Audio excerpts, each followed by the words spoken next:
Hopefully you guys aren't getting tired of seeing 2-pack reviews, but if you are, this will be the last one for quite some time. Dan Sclarkenberg and Kim Carllins. A very cool 2-pack indeed. Now, this came from 2016 2-pack case C, and if you'd like to see an unboxing of that case, the description below has a link to my review of Artie and Brian Feeclamp, who are also in this case, and at the beginning of that video you can watch the unboxing.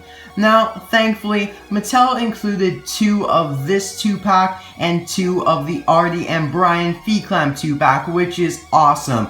It makes it a lot easier for collectors to find this 2-pack in stores because instead of there being only 1, there are 2. So that's a great thing that Mattel has been doing in their 2-pack cases, but not really doing so well with the singles or deluxe. But nonetheless, now let's take a look at the package of Dan and Kim here. So of course Dan is a cancelled final lap release, and I'll go into more details about that and Dan and Kim's roles in the movie when I open them up. But for now, let's just take a look at the package. So as you can see, Dan and Kim have some pretty nice art. I believe this is the art from the original 2010 preview, but I could be wrong. Of course, Kim has some nice new art there. They're both in the Piston Cup series. We have the ugly Daredevil Garage app logo there. And Dan is number 13 out of 14, and of course Kim then is 14 out of 14. Now this completes the entire Piston Cup series with the exception of Hall Ingas, aka Retread. That'll be coming out in a future case. I'm really looking forward to it so that I can just complete the entire series.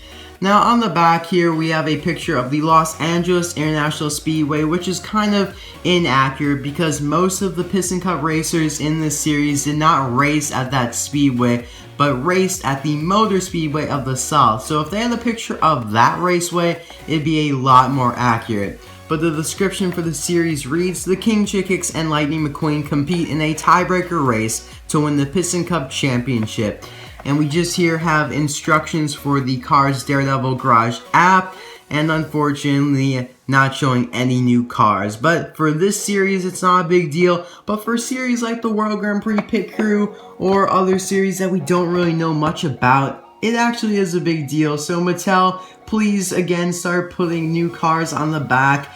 They'd be a lot better than this. I mean literally, this is just enough for now. So now let's open this up and take a look at them loose.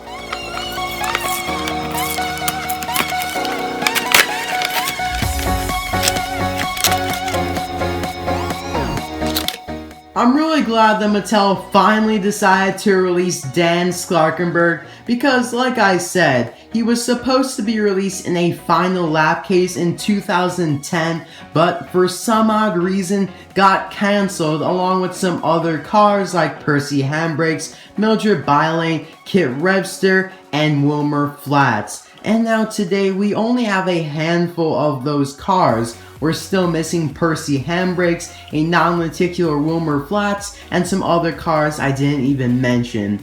But I am happy to cross another cancelled car off my list. And so now, let's start talking about the roles that these two had in the movie. They are news anchors for 55 miles per hour news, kind of similar to RSN, which is Racing Sports Network, but from my assumption, they broadcast or report on a lot broader or more general subjects because they aren't just limited to sports and racing. And now when they are shown in the movie, it's shown in kind of the Where's McQueen scene because everybody is reporting on Where is McQueen because of course Mack showed up to LA Speedway without McQueen. So of course then you see Jay Limo, we also see Chuck Manifold, and a bunch of other reporters as well.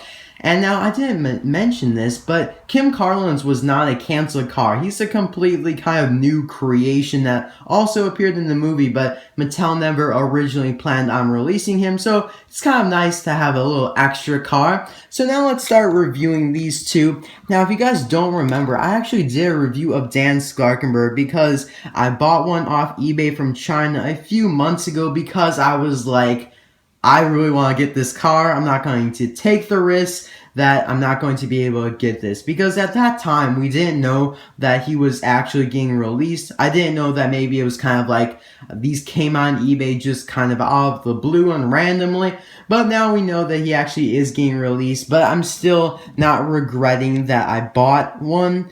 And the reason for that is because I actually got an Air. As you can see, the rims on the tires are different, which is actually really cool.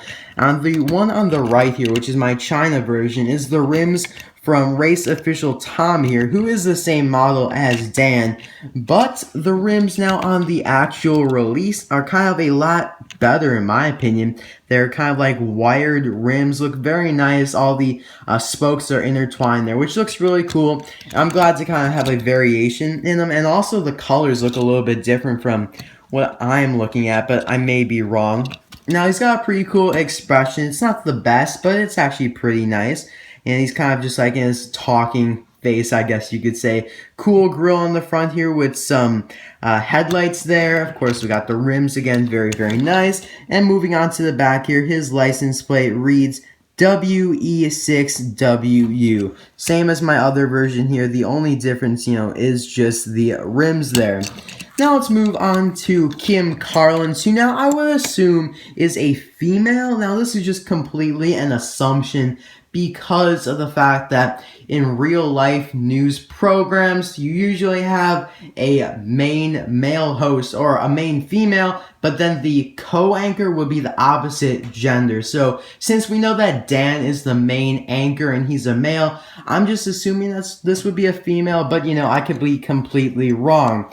Now, I really do like the look of Kim here, and he always kind of looked small in the pictures online, but he's actually a little bit bigger than I had imagined. He's got a cool grille, some nice headlights as well here, and he actually is the same model as Marty Breakburst here, only difference being that Marty has a mouth plate and Kim does not. So obviously, I do prefer having no mouth plates over having mouth plates. So I do like Kim a little bit better.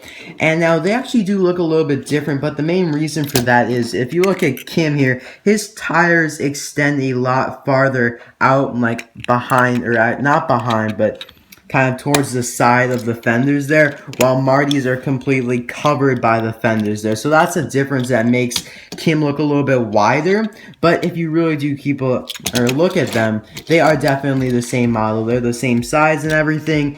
And now Marty has a different license plate than him. As you can see, Kim's is ML115, but oh, Mattel, why? Look at this. Here we have Gil, who was released in 2009.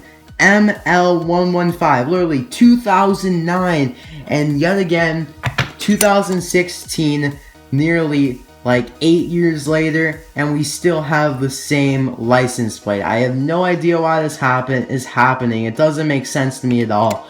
And Mattel is notorious for doing that, and it frustrates me because I feel that it'd be such an easy thing to do. Literally, you're just changing a simple 5 or 6 digit number. I don't know, I don't want to get worked up about that, but in my personal opinion, that should not happen at all. But now let's just compare Kim to some other cars that I believe are a little bit similar. Coriander Y-Track here is kind of the same model, but of course she is a lot bigger, but they are kind of the same model. I mean, I actually feel that if Coriander was scaled correctly, because I feel like she's overscaled if you look in the movie. So if she was scaled correctly, I think she'd be more around Kim's model here. And when I also looked at them, I always kind of thought of this model right here, PT Flea, which is very similar to, of course, Chucky, but PT Flea is a little bit bigger there. And that is basically all for Dan Sclarkenberg and Kim Carllins. If you'd like to see kind of more of a full review of Dan Sclarkenberg, you can also check that out in the description below. So I'll see you guys next time. I hope you guys did enjoy. And I will see you on Sunday, tomorrow, for a suggestion video. See you guys then. Bye now.